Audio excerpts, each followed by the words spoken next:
End gold buyers మీ కష్టాల్లో నమ్మకమైన మీ ఆత్మీయ నేస్తం. తెలుగు ఫిల్మ్ ఇండస్ట్రీలో మీకంటూ ఒక ప్రత్యేక స్థానం ఉంది. ఆ తర్వాత 50 ఏళ్ల ప్రస్థానం అనేది ఉంది. ఇవన్నీ చూసినప్పుడు అరే!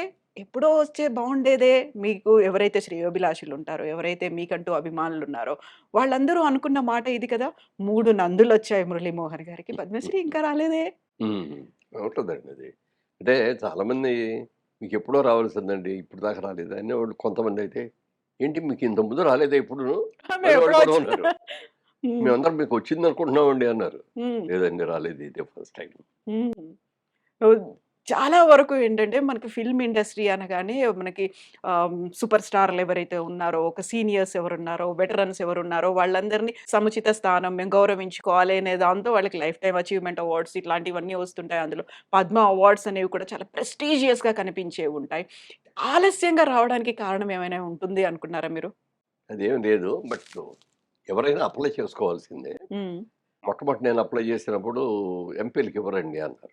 అప్పుడు నేను అప్పుడు మీరు హ్మ్. పొలిటీషియన్‌గా ఉన్నారని. ఇవ్వకూడదండి ఎంపీలు నాట్ ఎలిజిబుల్ అండి అన్నారు. సరే మానేసాం అయిపోయింది. తర్వాత ఒకసారి చేసాం. అది అంతా అయిపోయినట్టే అనిపించింది. హ్మ్. ఇక్కడి నుంచి పోలీసు మామూలుగా అంతా అయిపోయిన తర్వాత ఎంక్వైరీ అంతా అయిన తర్వాత పోలీసుకి ఇది పంపిస్తారు. ఈయన మీద ఉన్న కేసులు ఉన్నాయి ఏంటి కేస్ రిపోర్ట్స్ అని. వాళ్ళు ఎక్స్ట్రార్డినరీగా రాసి ఆళ్ళే ఫోన్ చేసి చెప్పారు నాకు. హ్మ్. ఏవండీ ఇట్లా మాకు వచ్చిందండి. మాకెప్పుడు ఫైనల్‌లో వస్తది. వచ్చింది. మీ గురించి చెడు రాయడానికి కూడా మా దగ్గర ఏమి లేదు. చాలా ఫెయిర్‌గా బ్రహ్మాండంగా రాసామండి. ఒక క్లీన్ చిట్ ఉందండి. క్లీన్ చిట్ ఉందండి అని అప్పుడే అభినందించేశారు. హ్మ్. మీకు డెఫినిట్‌గా వస్తుందండి అని ఊరుకున్నా. ఊరుకున్నా కానీ ఎవరి దగ్గర అనలా అది. అది ఇట్లా అన్నారనేది కూడా. కానీ రాలా. హ్మ్. ఏ ఇయర్ అది? ఎప్పుడయింది? ఏ హీరో గుర్తులేదు. 3 ఏళ్ల క్రితం అనుకుంటా. ఓకే. 3 హ్మ్. ఏళ్ల క్రితం. సరే మనకు రాసిపెట్టలేదులే వద్దులే దాని గురించి మానేద్దాం అనుకున్న తర్వాత ఫ్రెండ్స్ అందరూ కొంచెం మనం చేసి లేదు ఇంకొకసారి అప్లై చేయండి. సరే లాస్ట్ అండ్ ఫైనల్ ఇది. మూడోసారి అన్నమాట ఇది. మూడోసారిగా అప్లై చేశాను. అలాంటి సెంటిమెంట్ ఉందా మీకేమన్నా? అలా అని మూడోసారి కాదు. అలాంటిది? అది అలా సెంటిమెంట్ ఏం కాదు కానీ ఈసారి కూడా రాకపోతే ఇక అసలు ట్రై చేయొద్దు అని అనుకున్నా. హ్మ్. సరే అప్లై చేసాం. రోజు మార్నింగ్ టైము వాక్ చేస్తున్నా. జనరల్‌గా మార్నింగు 6-7 వాక్ చేస్తా ఉంటా. వాక్ చేసేటప్పుడు ఫోను జేబులో ఉంటది. ఎందుకుంటదంటే కాల్స్ కోసం గాదు. హ్మ్. మన కౌంట్ కౌంట్ చేయడానికి ఎన్ని వాక్ అడుగులేశారు? ఎన్ని అడుగులేసామనే కౌంట్ వస్తది. అందుకని పెట్టుకున్నాను. వస్తే ఏదో ఫోన్‌లో వచ్చింది. ఫోనొస్తే తీసి చూస్తే అన్‌నోన్ నంబర్. పేరు లేదు. వదిలేయని జేబులో పెట్టేసుకున్నా. హ్మ్. మళ్ళీ వచ్చింది. మళ్ళీ వచ్చేప్పటికి ఏంటి రెండోసారి వచ్చింది మళ్ళీ అదే నంబర్ అని ఎవరో కనుక్కుందామని హలో ఎవరండి అన్నా. మురళీమోహన్ గారా అన్నారు. అవునండి అన్నా. హ్మ్. మాగంటి మురళీమోహన్ గారా అన్నారు. కన్ఫర్మేషన్ కోసం. అవునండి అన్నా. మీది ఏలూరు దగ్గర చాటపుర్రా? అవునండి అన్నా. ఇంకెయ్యో అడిగారు. ఎందుకు సార్ ఇన్ని అడుగుతున్నారు అన్నా. ఏం లేదండి మేము ఢిల్లీ నుంచి హోమ్ డిపార్ట్మెంట్ నుంచి మాట్లాడుతున్నాం మేము. హ్మ్. ఆహ్, మీకు సెలక్షన్స్‌లో మీ పేరు కూడా ఉందండి. హ్మ్. ఆహ్, అని చెప్పి మీరు తీసుకుంటారా ఇది అన్నాడు. అదేమిటి యాక్సెప్ట్ సార్ చేస్తారా మీరు? ఆ! హ్మ్. అదేమిటి సార్ ఆ మాట అన్నారు. హ్మ్. ఎవరినో వద్దా అంటారా అంటే, లేదండి కొన్ని సందర్భాలు జరిగినియి. మా అర్హతకి చక్కగా ఇవ్వలేదని, మాకింత లేట్‌గా ఇచ్చారని అలిగి, అలా. అది గవర్నమెంట్‌కి అది మేము క్లారిఫై చేయకోకుండా ఇచ్చేస్తే, రేపొద్దున మీరు రిజెక్ట్ చేశారనుకోండి, మాకు ఇన్సల్ట్ కింద లెక్కొస్తది కదా! అందుకని కనుక్కుంటున్నామండి అన్నా. చాలా సంతోషం నాకైతే చాలా సంతోషంగా ఉంది. పొద్దున్నే మంచి వార్త చెప్పారు. అంత పొద్దున్నే వచ్చింది మళ్ళీ ఆ! కాల్ కూడా. అంటే యూజువల్‌గా మనం ఏదైనా ఆఫీస్ అవర్స్ అనుకుంటాం కదా! లేదు 6:30కో ఎప్పుడో వచ్చింది. హ్మ్. నేను 6-7 నడిచేటప్పుడు, ఆ నడిచే టైంలో మధ్యలో వచ్చింది. ఎగ్జాక్ట్ టైం చూడలేదు అప్పటికి. వచ్చిన తర్వాత సాయంత్రం ప్రెస్ మీట్ ఉంటదండి. ఆ ప్రెస్ మీట్‌లో ప్రైమ్ మినిస్టర్ గారు అనౌన్స్ చేస్తారు. అప్పుడు దాకా మీరెవరికీ చెప్పకూడదు. "లే లేదండి చెప్పనండి" అన్నా. Even to your family members చెప్పకూడదు అన్నారు. ఓహ్! అక్కడ ఒక్క నిమిషం ఆలోచించి అలాగేనండి అన్నా. మర్చిపోరు కదా! ఎవరికీ చెప్పరు కదా! అన్నాడు. లేదండి డెఫినిట్‌గా చెప్పను. ఒకసారి మాట అంటే మాటేనండి. చెప్పనండి. పెట్టేసాం. లోపల ఆనందం వస్తాంది. ఎవరితో ఆ! పంచుకోవాలి తెలీదు. ఇంత మంచి కబురు ఎవరితోనా పంచుకుంటే గదా! ఆనందం రెట్టింపయ్యేది. అవును. పంచుకోకూడదు. వాడికి మాటిచ్చాం. ఇంట్లో వాకింగ్ అయిపోయి ఇంటికెళ్ళగానే వైఫ్ అక్కడే ఉంది, హ్మ్. అబ్బాయి అక్కడే ఉన్నాడు, కోడలు అక్కడే ఉంది, అమెరికా నుంచి వచ్చాడు, మా కూతురు అక్కడే ఉంది, అందరూ ఉన్నారు ఇంట్లో. అక్కడికెళ్ళి చెప్పేద్దామని ఒక ఉత్సాహం.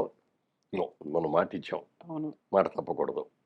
Even to your wife, to your family అని అన్నారాళ్ళు ట్రూ. పర్టిక్యులర్‌గా. అన్న తర్వాత చెప్పలే ఎవరికీ.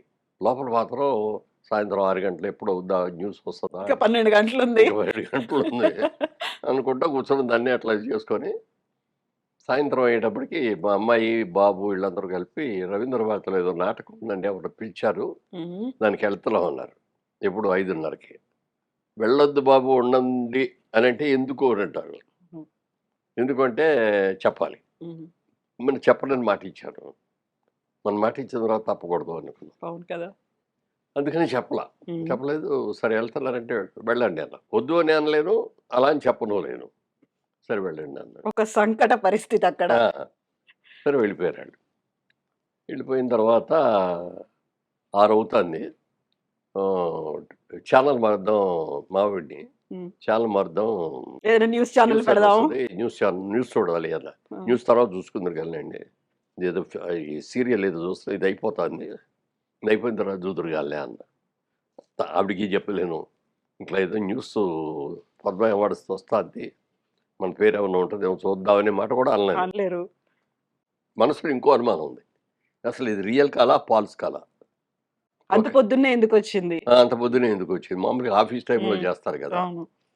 అనుకున్న తర్వాత ఫాల్స్ కాల్ అయిందనుకోండి, ఇప్పుడు ఈళ్ళందరికి ముందే చెప్పేసి, ఈళ్ళందరూ ఎక్స్‌పెక్ట్ చేసి, డిసప్పాయింట్. రాకపోయేటప్పుడు కాల్ డిసప్పాయింట్ అయ్యి, నేను డిసప్పాయింట్ అయ్యి, నేను సిగ్గుపడిపోయి, ఛీ! ముందెందుకు చెప్పావని మళ్ళీ నాకు లేని అనుకోవడం, ఇట్లాంటియన్నీ వస్తాయని ఎవరికీ చెప్పలా. 6:15 ఎంతో అయింది. అవును, ఫోన్ మోగింది. ఫోన్ మోగంగానే సారథి స్టూడియో నుంచి రాజేంద్ర అని ఒకాయన సారథి స్టూడియోలో మేనేజర్‌గా ఉంటాడు. మురళీమోహన్ గారు నమస్కారం అండి అన్నాడు. నమస్తే అమ్మా రాజేంద్ర బాగున్నావా అన్న. కంగ్రాచ్యులేషన్స్ అండి అన్నాడు. దేనికి అన్నా. మీకు పద్మ అవార్డ్ వచ్చింది కదా అన్నా. అన్నాడు. అంటే నీకెవరు చెప్పారు అన్నా. సార్ అదేంటి సార్ టీవీలో న్యూస్‌లో వస్తుందండి అన్నాడు. అనంగానే మా ఆవిడని ముందు ఆ పాప అర్జెంట్‌గా టీవీ న్యూస్ చూడాలి అని ఆన్ చేశా. ఆన్ చేస్తే వస్తాంది. హమ్మయ్య! కన్ఫర్మ్. కన్ఫర్మ్ అయిపోయింది. అని వెంటనే మా అబ్బాయికి, అమ్మాయి ఆళ్ళు వెళ్తున్నారు రవి రవీంద్ర భారతికి ఆన్ ద వే. వాళ్ళకి ఫోన్ చేసి వెంటనే వచ్చేయండి అన్నా. ఏంటన్నారు? చెప్పొద్దు కదా! ఏంటంటే చెప్పారా? లేదు లేదు చెప్పాడు. మళ్ళీ ఏం కంగారు పడతారు, మా ఆవిడకి ఏమైనా బాగోలేదని పరిగెత్తుకొస్తారు అని చెప్పి ఇట్లా టీవీలో న్యూస్ వచ్చింది. పద్మశ్రీ అవార్డు కన్ఫర్మ్ అయింది అన్న. అలా అయితే వచ్చేస్తున్నాం అన్నారు. వాళ్ళు బొకే గికే పుచ్చుకొని వచ్చారు. రాగానే అది ఒకటో సెలబ్రేషన్ లాగా అందరం ఒకళ్ళు ఒకళ్ళు హగ్ చేసుకొని హ్మ్. చేశాను. మరి పొద్దున్నుంచి ఎందుకు చెప్పలేదు నాన్నగారు? మీకు ముందు తెలీదా? చెప్పలేదా? అన్నాడు. చెప్పారు కానీ చెప్పొద్దన్నారు. నాకు కూడా మనసులో చిన్న అనుమానం ఉంది. నిజంగా హోమ్ డిపార్ట్‌మెంట్ నుంచి వచ్చిందా? ఎవడన్నా మనల్ని ఫూల్ చేయటానికి ఒక ఫ్రాంక్ కాల్ చేశాడా? అయ్యుంటదా? ఇదేమిటో తెలియకుండా ఎందుకు చెప్పలేదు అన్నా. హ్మ్. ఆ విధంగా అట్లా అయిపోయింది. ఇక అక్కడి నుంచి ప్రతి నిమిషానికి ఒక కాల్, నాకు ప్రతి కాల్స్ ఎన్ని కాల్స్ వచ్చినాయో చెప్పట్లేదు. ఫోన్ మాట్లాడి ఇది ఆన్సర్ చేసే లోపల ఇంకోటి వచ్చేస్తది. ఇంకోటి వచ్చినప్పుడు ఇంకోటి వచ్చేస్తది. ఇక మా ఆవిడ ఫోన్ కూడా తీసుకొని ఇంతే ఆడికి ఇది వస్తది. ఆవిడ చుట్టాలు, ఆవిడ తెలిసినోళ్ళు, ఆవిడ ఫ్యామిలీ మెంబర్స్. అట్లా ఇక అసలు ఫోన్ అయిపోయింది. రాత్రి 11, 12 దాకా ఫోన్‌లు చూస్తానే ఉన్నాం. హ్మ్. మార్నింగ్ లేచినప్పటికి మళ్ళీ మార్నింగ్ మొదలైంది. సరే ఇవాళ వాకింగ్ ఎగ్గొట్టేద్దాంలే ఫోన్‌లు కానీయండి. సరే ఆ ఫోన్ రోజు అయింది. కాలేదా వాకింగ్ ఇంకా? రెండో రోజు వెళ్ళా. ఒకటి ఓకే. అంటే 26 తారీఖు. 25 నైట్ దిగి 25. హ్మ్. 26 మార్నింగ్ ఎళ్ళాలి. వాకింగ్ ఎళ్ళిపోదామని అనుకోని ఫోన్‌లొచ్చేస్తున్నాయి. వాకింగ్ చేస్తా ఫోన్ చూస్తా, ఫోన్ పడితే ఎక్కడ ముందు పడతాం ఎత్తుకొచ్చింది. వాడికి మానేద్దాంలే అనుకోని ఇంట్లోనే కూర్చొని పొద్దున్నే మీకు కాలొచ్చింది. వాకింగ్ చేస్తున్నారు. ప్రతి డీటెయిల్ అడుగుతున్నారు. మీ ఇంటి పేరుతో సహా, మీ ఆ! ఊరి పేరుతో అవన్నీ ఒక ఇరిటేషన్ అనిపించిందా? ఈళ్ళెవరు నాకు కాల్ చేసి ఇంత అడుగుతున్నారు అని? అంటే 1, 2 సందర్భాల్లో ఇలాంటివి జరిగినియి. ఆ! ఎందుకు జరిగినాయంటే ఒక రోజున ఢిల్లీ నుంచి ఎవరో ఒకతను ఫోన్ చేసి, "సార్ టైమ్స్ ఆఫ్ ఇండియా నేను రిప్రజెంటేటివ్ అండి. మీతో ఇంటర్వ్యూ కావాలి" అన్నారు. హ్మ్. నాతో ఇంటర్వ్యూ ఏంటండి అది అన్నా. లేదండి ఇక్కడ నేను ఇండియాలో ఉండే రిప్రజెంటేటివ్‌ని. మీ గురించి నాకు తెలుసు. అందుకని ఇంటర్వ్యూ అండి అన్నా. సరే ఆలోచించాను. సరే అంటే ఓకే అండి అన్నా. ఓకే అన్న తర్వాత మళ్ళీ ఏదో చెప్పి దానికి అయ్యో ఇయి కొనాలండి, అయి కొనాలండి అని ఒక 50,000 కావాలండి. ఆ! అనుమానం వచ్చింది. ఏమో టైమ్స్‌లో వచ్చిందంటే టైమ్స్ ఆఫ్ ఇండియా కాదు. Times, New York times. న్యూయార్క్ టైమ్స్‌లో వచ్చింది అంటే ప్రెస్టేజ్ కదా! అవును. పేపర్‌లో కూడా న్యూస్ రాస్తారు. ఇవాళ ఆయన ఫోటో ప్రామినెంట్‌గా ఏసి ఇది చేశారు, వచ్చింది అని. సరే పంపించాం. ఆడు చెప్పిన డేట్ అయిపోయింది. ఏంది మళ్ళీ కాల్ రాలేదు. మళ్ళీ ఫోన్ చేయలేదు. ఆర్టికల్ పబ్లిష్ అవ్వలే. అసలు ఇంటర్వ్యూయే జరగల. ఆ! అనుమానం వచ్చి మళ్ళీ చేస్తే స్విచ్ ఆఫ్ అని వచ్చింది ఫోన్. ఓహ్! ఎవడో మన ఫూల్ చేశాడురా బాబు అనుకున్నాం. అని ఇక్కడి నుంచి మనం చాలా జాగ్రత్తగా ఉండాలి. ఇలా ఫూల్ అవ్వకూడదు ఎవరి దగ్గర కూడా. హ్మ్. అనుకోని అది ఉంది. మనసులో అది ఒకటి ఉంది. అందుకని ఇది ఫాల్స్ కాలేమో అనే ఒక డౌట్. అనుమానం ఉంది. అయినా అనుమానం కానీ ఉంది. ఆన్సర్స్ ఇస్తున్నారు. ఆ! హ్మ్. అంటే కన్ఫర్మ్ ఇంకా న్యూస్ చూసిన తర్వాత ఇక కన్ఫర్మ్‌డే. ఆ! లేదు అప్పుడు కాదు. పొద్దున్న, మార్నింగ్ పొద్దున్నే. నుంచి. మార్నింగ్ మార్నింగ్ నుంచి 6:30కు మీ ఇంకా వేరే కాల్. ఫోన్‌లు వస్తుంటే ఏ ఫోన్‌కొచ్చినా ఆతృతగా మళ్ళీ చూడటం. అదేదో వేరే కాల్ అవ్వటం. హ్మ్.